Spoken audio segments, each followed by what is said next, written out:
Hello everyone, welcome back to my channel. কেমন আছো তোমরা? আশা করি সকলেই খুব ভালো আছো। তো অনেক দিন অনেক যুগ পরে আমি আবার ফিরে আসলাম। একটা কমেন্ট করেছিল গ্লাইসেমিক 20 এরকম কোনো একজন। তো কোনো বোন বা দিদি যেই কমেন্টটি করেছে, তো কমেন্টের রিপ্লাই হিসাবে আমি এই ভিডিওটি বানাচ্ছি। তো ভেবেছিলাম রিপ্লাই দিয়ে দিব, কিন্তু এত লং রিপ্লাই হতো, তো তার জন্য এই ভিডিওটি বানানো। তো আমাকে ওই বোন বা দিদি কোশ্চেন করেছিল যে সিএইচও তে কি খুব প্রেশার নাকি? তো দেখো, তুমি গভর্নমেন্ট সেক্টরে কাজ করো বা প্রাইভেট সেক্টরে কাজ করো, যে কোনো কাজ করতে গেলেই প্রেশার সবকিছুতে। মানে এমন কোনো কাজই হয় না যে চাপ নেই বা প্রেশার নেই। তো একটা জিনিস হচ্ছে, এবার নার্সিং এর কথা যদি বলি, তো নার্সিং এর দুটো, একটা হচ্ছে দুটো লাইন যেটা মানে প্রথমেই যাওয়া যায়, সেটা হচ্ছে একটা স্টাফ নার্স আইদার আর সিএইচও। তো চাপ দুটোতেই থাকে, মানে কম বেশি চাপ দুটোতেই থাকে। এবার হচ্ছে নেওয়ার ব্যাপারটা, কে কতটা মানে কে কেমন ভাবে জিনিসটাকে নিবে তার উপর ডিপেন্ড করে। যেমন কেউ কেউ চায় যে নাইট ডিউটি করব না, তো নাইট ডিউটি করবো না, রাতে ঘুমোবো, ঘুমটা ইম্পর্টেন্ট। মানে সব থেকে বড় এক্সাম্পল আমি, কারণ আমার ওটাই প্রবলেম ছিল, সেটা হচ্ছে নাইট ডিউটি। সিএইচওতে নাইট ডিউটি করতে হয় না। তো এদিক থেকে সিএইচও প্রিফারেবল যারা নাইট ডিউটি করতে চাও না তাদের জন্য। আর যারা হচ্ছে নাইট ডিউটি কোনো প্রবলেম নেই, কিন্তু মানে বেশি কাজের জিনিস কাজেই মানে ছেড়ে আসতে চাও, যে হয়ে গেল এখন আমার ডিউটি শেষ, তো এরপর আমি ডিউটির কোনো হেডেক নিব না। তো তার জন্য দেখতে গেলে স্টাফ নার্সই ঠিক আছে। কারণ স্টাফ নার্সের ক্ষেত্রে কি হয়, যে ধরো তোমার মর্নিং ডিউটি আছে, তুমি তোমার টাইমে গেলে, 8টার দিকে গেলে, গিয়ে নাইট শিফটিং এ যার ছিল সেই দিদি থেকে তুমি হ্যান্ড ওভার নিয়ে তারপর তুমি তোমার কাজ যতক্ষণ অবধি করলে, করে তারপর তুমি পরের জনকে, পরের শিফটে যে আছে তাকে হ্যান্ড ওভার দিয়ে তুমি বেরিয়ে আসতে পারো। ওখানে তোমার হেডেকটা শেষ।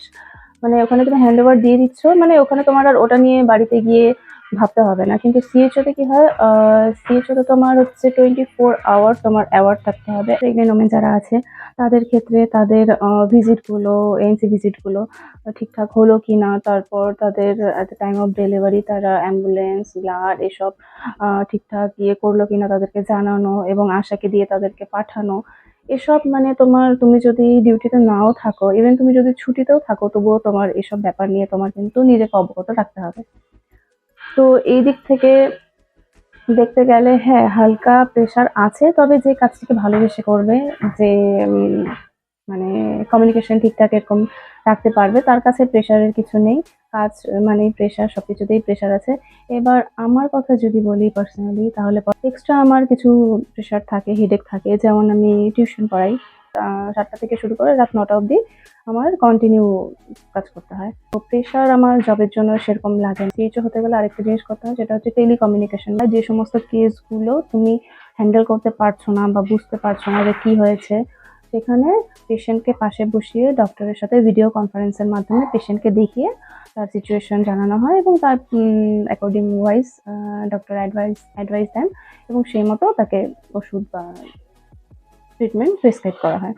তো আমি ঢোকার আগে অনেকে অনেক কিছু বলতো যে হ্যাঁ এতগুলো, আমি এমনও শুনেছিলাম 104টা রেজিস্টার মেনটেন করতে হয়। তো ওগুলো শুনে ভয় লেগে গেছিল, যে এতগুলো খাতা মেনটেন করতে হবে, কিভাবে করব, বা মানে কোত্থেকে কিভাবে করব। তো প্রথম একদম শুরুর দিকে অত চাপ নেওয়ার বিশেষ কিছু প্রয়োজন নেই।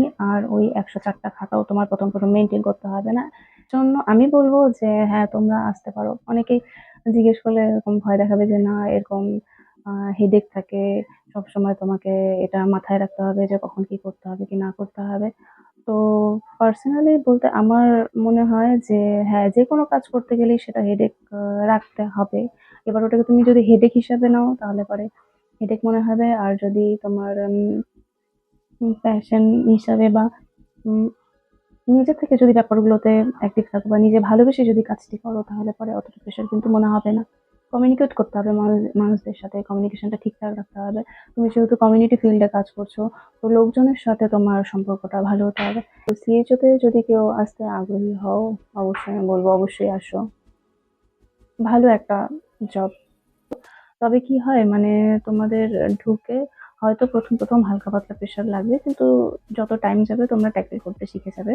আর ধীরে ধীরে আর পরে প্রেশার মনে হবে না ব্যাপারটিকে। তো এটাই বলার ছিল। হ্যালো, আজকের জন্য টাটা। দেখা হচ্ছে নেক্সট ভিডিওতে। এবার নেক্সট ভিডিও কবে করব সেটা আমি নিজেও জানি না। আজকেও করে ফেলতে পারি, কালকেও করতে পারি, ১ সপ্তাহ পর বা ১ মাস পরও হতে পারে। সেটা হচ্ছে টাইমের উপর ডিপেন্ড করবে যে কতটা টাইম আমি ফ্রি থাকছি। তো দেখা হচ্ছে নেক্সট ভিডিওতে। ততক্ষণের জন্য টাটা, বাই বাই।